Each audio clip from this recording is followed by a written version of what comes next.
All right, let's start out this video. This is Yemeni food that I'm buying here in Saudi Arabia. This is a nice little shop that's not too far from the military base that I'm on. It has kind of a food court area with different options and it's a nice place to go. Just a nice place to kind of sit down and you get a chance to see other people, kind of get off base for a while.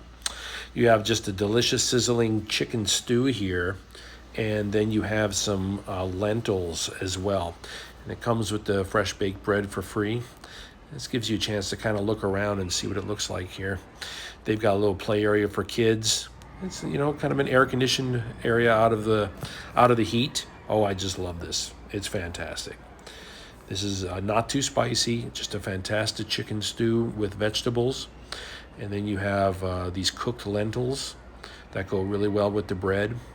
This is an inexpensive meal, very healthy and delicious. All right, and welcome back. Hello from Saudi. So it is a few weeks out from before I'm going to be leaving Saudi. And this particular video is getting made at a time when I'm already starting to plan my return back to the United States. And this has been an incredible year. And it made me start chatting with some friends back in the United States. And one of them, who works in IT, was asking me what the benefits were. Like, in other words, what did I go over for? And now that I was on my way back. So I wanted to make this video to talk about just that. We're going to discuss what the benefits have been for me, what I have gained by spending years working overseas. And even though the type of work that I do in network engineering is available right in the United States, you see, what benefits do I believe I have gained by working overseas? So that's what we're going to talk about, and I hope you get a lot out of this video, and we'll be right back.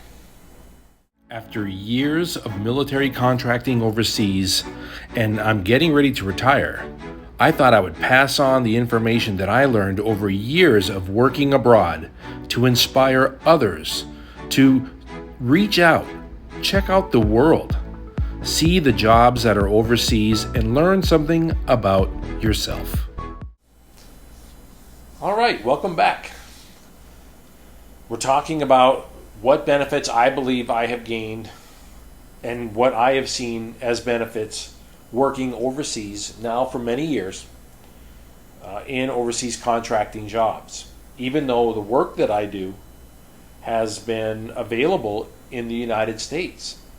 I did not have to go work overseas. Working on a bunch of small military bases around the Middle East, working on various military bases in Hawaii as well, and primarily discussing the Middle East, what have been the benefits that I have found. The first and foremost that I have to say is that it's been a change of scenery for me. I was born and raised in the United States. My father was military. I traveled a lot. Every 2 years we moved. We did some overseas travel, but not much when I was older. As I was getting older, we primarily stayed within the continental United States. And I saw many cities, lots of big cities. It's one of the reasons why I don't care to live in a big city today, is because I just grew up in big cities.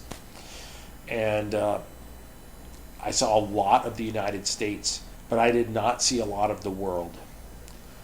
Growing up in a military family, we didn't have a lot of money, and I didn't have opportunities to go see the world.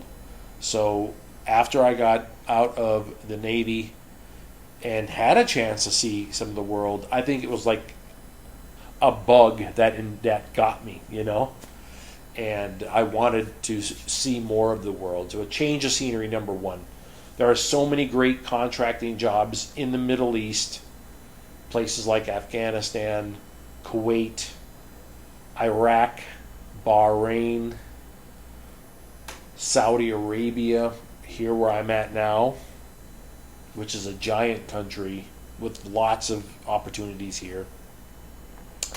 There's places like in the United Arab Emirates, Dubai, Qatar, okay, and more. Also, much of Eastern Europe has opened up now, with so many opportunities in Eastern Europe. So many former Soviet bloc nations are having small military bases being built, and U.S. contractors are staffing those bases. So there are more opportunities now than ever.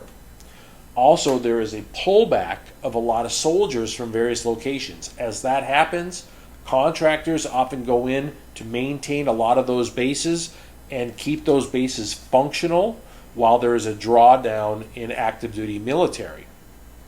So it can sometimes be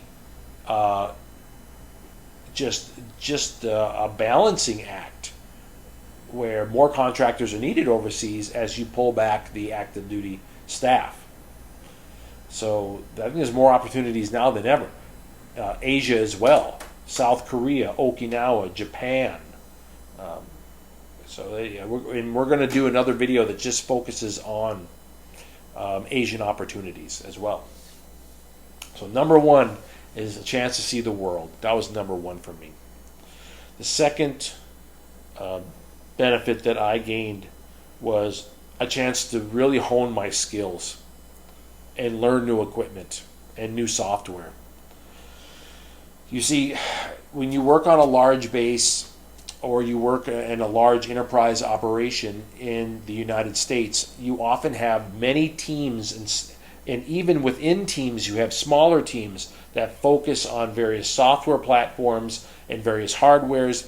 You have teams that work just on servers, teams that just work on firewalls, teams that are working on VPNs, teams that are working on the switches and the routers. But then again, you might have certain teams that work just on routers that are your backbone routers that are sending information long distance, and then you have other teams that are working on the local switches and routers within the base and even within small operations on base. So you have quite the team. But when you go overseas, a lot of times it may be you and one other person, or maybe just you. So you have to spin up pretty quick, and you get a chance to study a lot of different types of equipment. You have to learn different software platforms you haven't used before.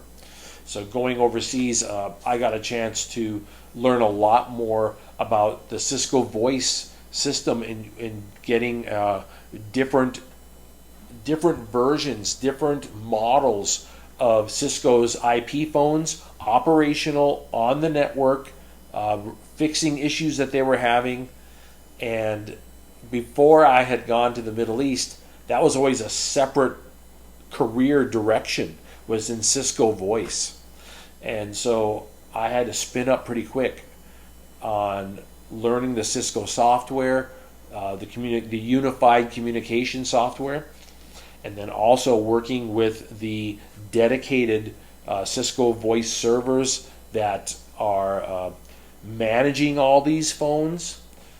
And it was learning. It's a learning curve, but it's also very rewarding, because after you do this for a year and you work on some of these systems for a year, you really tell yourself, like, I know this system. I can work on this. I have a hold of this. And that's, I don't know, that's very rewarding, I believe. One aspect that I talk about in some of the other videos is the financial rewards. First and foremost, overseas jobs, especially in areas that have an element of danger, they pay well. It's not uncommon to go from making $4,000 a month in the United States to making $10,000 a month overseas. And then you're sheltering most of that from taxes. I've done a whole video on tax ideas and tax strategies. I'm not a tax expert, but just talking about what my ideas are and how I set up my own tax strategies to make sure that my home state is in a tax-free state, and then also to shelter as much federal taxes as possible. At the time of making this video, the first 104,000 that you make outside of the United States can be sheltered. You also have the ability to gift money, and that also helps you shelter more of your income. Working with a CPA and following the laws, making sure that you spend a proper amount of time outside of the country. That is a key to making a lot more money overseas and to preserving that money so that you can invest it properly for your retirement or for other things that you're trying to reach. Something that was quoted to me was, everyone that works overseas is either running towards something or running away from something. You're trying to get to someplace faster, and that's what it was for me, is I wanted to get to an early retirement. And so I was basically not being able to save a single dollar working in the United States. After taxes and after cost of living, I was not able to save or invest hardly anything.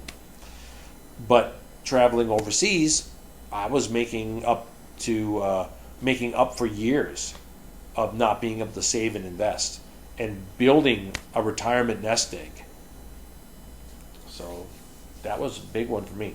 Another on that same focus is educational benefits. Most of the big companies and even the smaller companies that you work for overseas, they realize you'll have some downtime, and they also try to entice you with a lot of benefits for the job. And I have found the companies that I've worked for have had wonderful educational reimbursements. $2,500, $3,500 a year, not uncommon. And what that allows you to do is take classes online. It allows you to study for exams that you want to take to increase your certifications. And that's money on the table if you don't take it. If you don't study something all the time while you're working overseas, you're just leaving that money on the table, because you can get reimbursed for a lot of exams, certifications, educational benefits of all kinds. You want to go for your college degree. Instead of going to college in the United States, why not, while you're in high school, get your couple of good IT certifications, and then take off at the age of 18, work overseas, go to college while you're there, and have it paid for, and you're making really good money. Okay, I think it's a much better plan. There's another aspect that people often don't think about when it comes to working overseas, and that is that a lot of your needs are provided for. So the jobs that I've worked overseas in the Middle East have provided lodging for me. They've provided food for me. Now that might be at the dining facility on base, which was the case in Afghanistan and Kuwait, but also if you do have to go out in town and buy your own food at a supermarket, or if you have to eat at restaurants, things like that, they pay per diem, which can be quite a bit of money per month or per day. Also, you can find a stipend in your pay for food. Some of the contracts that I've worked on overseas have also included, so not only lodging, not only transportation, giving me a vehicle, okay, not only food provided in the dining facility or a stipend in my paycheck, but they've even provided a stipend in my paycheck to pay for cellular phone, so that I could get a SIM card in country and keep that SIM card charged all the time. That also has often been provided on contracts. So that's an aspect that, those are all costs that now you can roll into investing for the future, investing for retirement, building a nest egg, saving up for something that you plan to buy, a down payment on a house. That's just an option. to think about, is that those are added costs that are taken care of. The last thing that I want to talk about on this is that at the time that this is being recorded, a lot of people are locked down and they're not able to get around.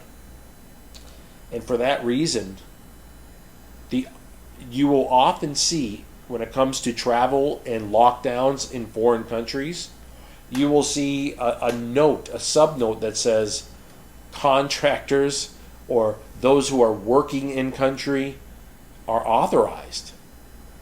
So while people are not able to travel for pleasure, to be able to go leisure travel, contractors are still traveling, and you see that all during this lockdown.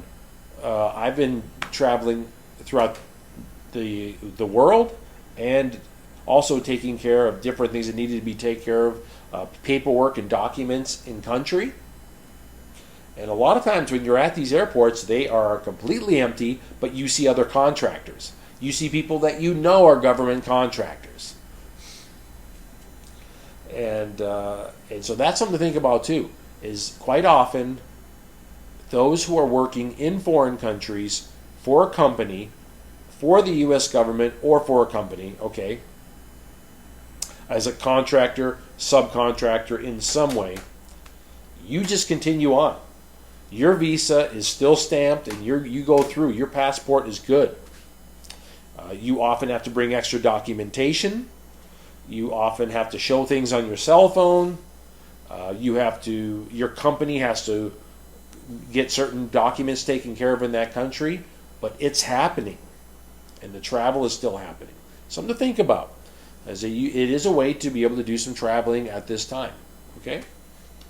So that's given you some of the benefits of what has been, for me, as I'm getting ready now to retire, what I believe the benefits have been.